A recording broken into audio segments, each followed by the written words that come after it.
വിവാഹ പാർട്ടികൾക്ക് സ്പെഷ്യൽ പാക്കേജുകൾ, അഡ്വാൻസ് ബുക്കിംഗുകൾക്ക് 0% പണിക്കൂലി. Athulya gold and diamonds, Valanchery road, Koppam.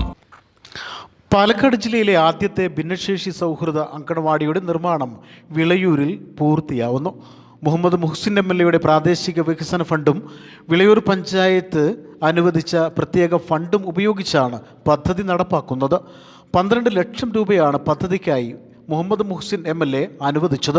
കേരളത്തെ ഭിന്നശേഷി സൗഹൃദ സംസ്ഥാനമായി പ്രഖ്യാപിച്ചിരിക്കുന്ന കാലഘട്ടത്തിൽ ഉൾച്ചേർന്ന വിദ്യാഭ്യാസത്തിൻ്റെ പ്രസക്തി മുന്നേ തന്നെ മനസ്സിലാക്കിയാണ് പട്ടാമ്പി മണ്ഡലത്തിലെ മുഴുവൻ വിദ്യാലയങ്ങളും ഭിന്നശേഷി സൗഹൃദ ഇൻക്ലൂസീവ് വിദ്യാലയങ്ങളായി മാറ്റാനുള്ള പദ്ധതിക്ക് MLA നേതൃത്വത്തിൽ തുടക്കമിട്ടത്.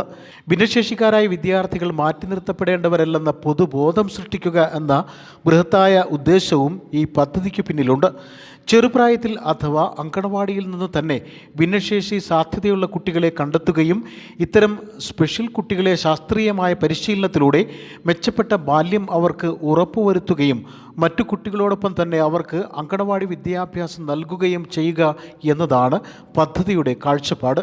പുതിയതായി നിർമ്മിക്കുന്ന അങ്കണവാടിയിൽ വെവ്വേറെ ക്ലാസ് മുറികൾ ഇവർക്കായി സജ്ജമാക്കിയിട്ടുണ്ടെങ്കിലും ബാരിക്കേഡുകൾ ഒന്നുമില്ലാതെ എല്ലാ കുട്ടികൾക്കും ഒരുമിച്ച് വിദ്യാഭ്യാസ സൗകര്യങ്ങൾ ലഭിക്കുന്ന രീതിയിലായിരിക്കും സെന്ററിന്റെ പ്രവർത്തനങ്ങൾ. ഫിസിയോതെറാപ്പി അടക്കമുള്ള സൗകര്യങ്ങളും ഇവിടെ സജ്ജമാക്കിയിട്ടുണ്ട്. സ്പെഷ്യൽ കുട്ടികൾ വിത്ത് സ്പെഷ്യൽ നീഡ്സ് ആയിട്ടുള്ള കുട്ടികൾക്ക് വളരെ ചെറുപ്പത്തിൽ തന്നെ അവരുടെ പ്രശ്നങ്ങൾ കണ്ടെത്തി അവർക്ക് അതിനനുയോജ്യമായ ട്രെയിനിങ്ങും കാര്യങ്ങളും കൊടുക്കാൻ കഴിയുമെന്നുള്ളതാണ് ഭിന്നശേഷി അംഗൻവാടിയെ സംബന്ധിച്ചിടത്തോളം അതിന്റെ പ്രത്യേകത. അപ്പൊ അതുകൊണ്ട് തന്നെ ഇപ്പോ പാലക്കാട് ജില്ലയിൽ നേരത്തെ ഇതുപോലെയുള്ള അംഗൻവാടി ഇല്ല. പക്ഷെ നമ്മുടെ ഗവൺമെന്റ് കേരളത്തിലാകെ ഭിന്നശേഷി അംഗൻവാടി പ്രഖ്യാപിച്ചിട്ടുണ്ട്. അപ്പൊ അതിന്റെ പ്രവർത്തനങ്ങളുമായി പാലക്കാട് ജില്ലയിൽ ഇപ്പൊ പലയിടത്തും ഇതിന്റെ നിർമ്മാണങ്ങൾ നടന്നുകൊണ്ടിരിക്കുകയാണ്. ഇപ്പൊ നമ്മുടെ വിളയൂര് ആദ്യമായി അതിന് ഫണ്ട് അനുവദിച്ച് അതിന്റെ നിർമ്മാണം ആരംഭിച്ചത് നമ്മുടെ വിളയൂരാണ്. ഇതിലെ MLA ഫണ്ടും ഉണ്ട്. അതോടൊപ്പം തന്നെ ഗ്രാമപഞ്ചായത്തിന്റെ തൊഴിലുറപ്പ് പദ്ധതിയിൽ ഉൾപ്പെടുത്തിയിട്ടുള്ള ഫണ്ടും കൂട്ടി ആണ് ഭിന്നശേഷി അംഗൻവാടി ഉണ്ടാക്കുന്നത്.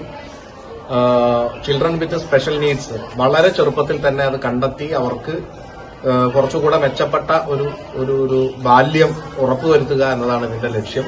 അടുത്ത കാലത്ത് സംസ്ഥാന സർക്കാരും ഇത്തരം പദ്ധതികൾ നടപ്പാക്കുന്നതിനുള്ള നടപടികൾ സ്വീകരിച്ചു വരുന്നുണ്ട്. ഗ്രാമപഞ്ചായത്ത് president Baby Girija, vice president Noufal, ward member Rajyamanikandan, Murali Manikandan എന്നിവരോടൊപ്പം മുഹമ്മദ് മുഹ്സിൻ MLA സ്ഥലം സന്ദർശിച്ചു.